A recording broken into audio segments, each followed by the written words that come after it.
భావిస్తున్నాము. కాబట్టి సత్వరమే ఇలా కర్నూలు జిల్లా ఆదోని డివిజన్లోని పెద్ద తుంబలం గ్రామంలో శ్రీ రామాలయం అభివృద్ధికి గ్రామస్తులు ఏకగ్రీవంగా నిర్ణయం తీసుకున్నారు. ఆలయ ప్రాంగణంలో కళ్యాణ మండపం నిర్మాణం, పరిసరాల ఆధునీకరణ చేపట్టాలని సంకల్పించారు.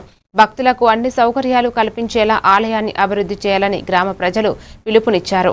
ఈ కార్యక్రమంలో బీజేపీ నాయకులు, స్థానిక ప్రముఖులు పాల్గొని ఆలయ అభివృద్ధికి గ్రామస్తులు ముందడుగు అభినందనీయమని పేర్కొన్నారు. దీనికి రామాయణాల గారు, రమేష్ గారు, మళ్ళీ వారి దృష్టి ఇంతటితో నమస్కారం.